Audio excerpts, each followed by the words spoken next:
ChCh back again. Welcome back.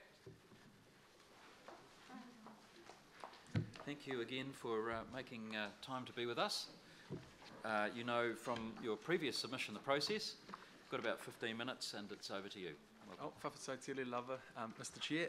Ko miti wiri mō kawanatanga rohi taki tiora tēnā koutou katoa. Talo whalava whakalofalaki atu, Nisa Buluvinaka, Māori namaste, and hey, how's it going from us? It's great to see you again. For those who weren't here when we came and spoke last time, we're from Youth Voice Canterbury. It's a network of youth councils come together to support regional youth collaboration. I'm from the Pilot Council Charitable Trust. We work with Pacific young people and getting them into civic participation. And Taylor sits on, used to sit on, the Waimakariri Youth Council, and she now sits on the YMCA Christchurch board and works with the Canterbury Youth Workers Collective to support young people. So something that we've been doing, just aside from this bill for a moment, we've been working with the Lower North Island Youth Councils, and I was hoping at the end I might be able to circulate this for you to pass on to your youth MPs, so they can consider some of the stuff going into Youth Parliament next year. For the bill, we polled 78 young people, and 56 of them gave us something to send to you all. 30% of those participants were Pacific and Māori again, like last time, and we had a strong regional presence from right across Canterbury, but then also from our city Christchurch. And going off your question last time, Nook, we looked widely around the areas that we wanted to focus on Te Runanga o Ngāi Tahu's space and this one too, because we didn't really do that last time. We did do that this time, yeah. So the first question that we asked was whether the members of the board should be elected, and a significant majority of the participants did believe that the positions on the Regeneration Christchurch board should be elected. And this came down to placing importance on values such as democracy, transparency, accountability, and also a real desire for diversity. And overall, it's really important to us that this whole process is locally driven and that young people feel like they have a voice and that they will be accurately represented. Cool, and so we sort of saw this as being an interesting space. Otatahi is developing our ChCh multicultural strategy, and I sit on that board that the council is pulling together a strategy for next year, and we were hoping that that can also help inform the diversity in decision making, and we can use this board to do that too.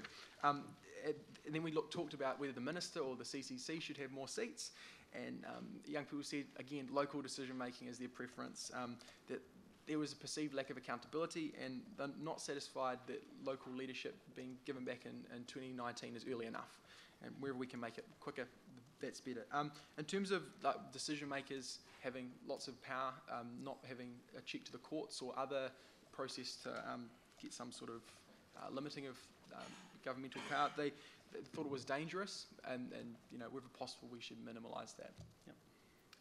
So we asked young people about the length of transition time and when they thought that local decision making should be returned to ChCh, and the responses were a large range of it should never have even been taken away to 1, 2, 3, 4, 5 years, but the general consensus was shorter is better, but 5 years maximum if it has to be that way.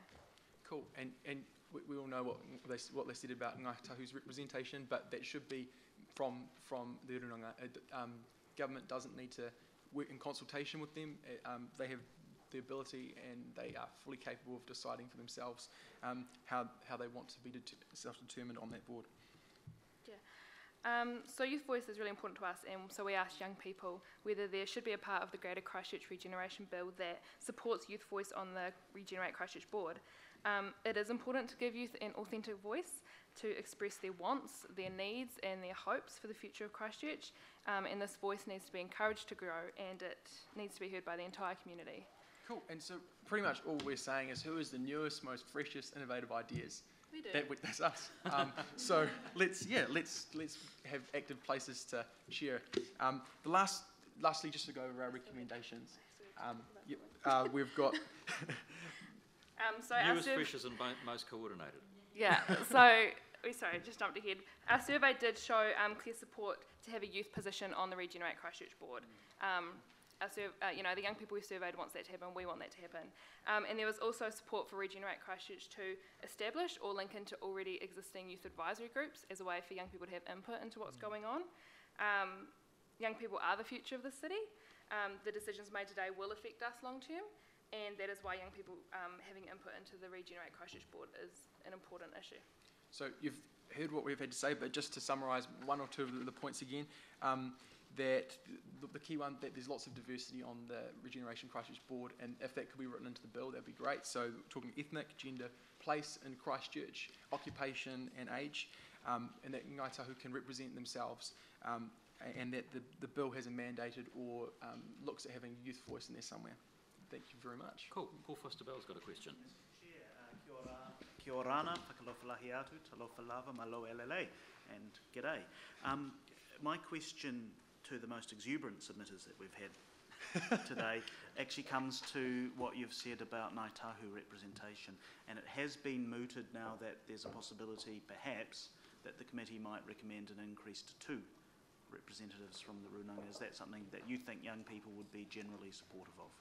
Absolutely. Yeah. No, we trust our runanga here. We love that that we can work in partnership, and that's what we do with our youth councils and youth advisory groups. We hope decision makers can do that too. Thank you. Yeah, that's right. No. Kia ora. Anō. Tēnā kōrua. Can I don't, just that number 5, yeah, absolutely, but I don't think that there was any sort of thinking, or there was thinking, is the fact that they would never take away their tino rangatiratanga. And the fact is that the Crown actually is very aware of the fact is that you can't actually, put up, say, yeah, we want 2 mana whenua Māori representatives, and by the way, we're the ones who are going to actually decide who they're going to be. Yep. That was never the case.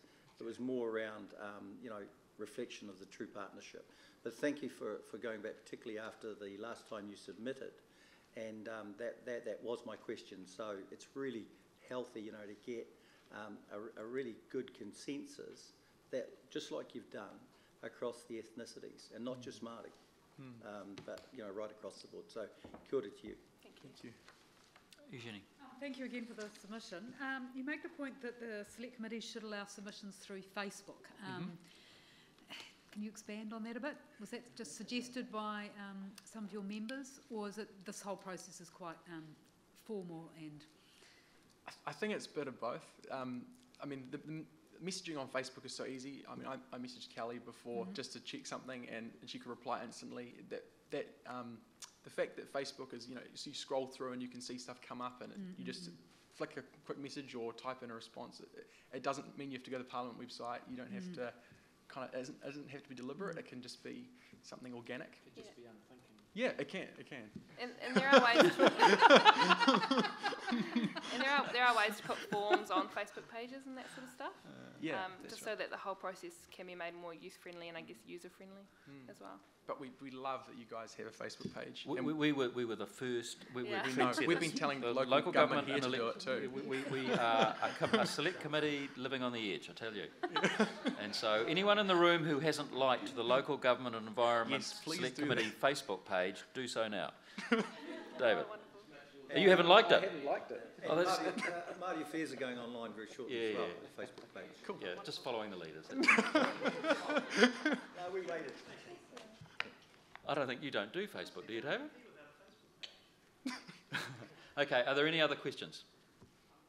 No, in that case then, can I thank you once again. We're getting very familiar with a number of submitters today. So thanks again for making time, and thanks for promoting us as well as you do on social media and Twitter and all that sort of stuff. You are our greatest ambassadors. Thank you. Oh, thank you. If there is anything you'd like to talk to us about the Youth Parliament, other things, please let us know. Yeah, thank you. Thank you. Thanks so much.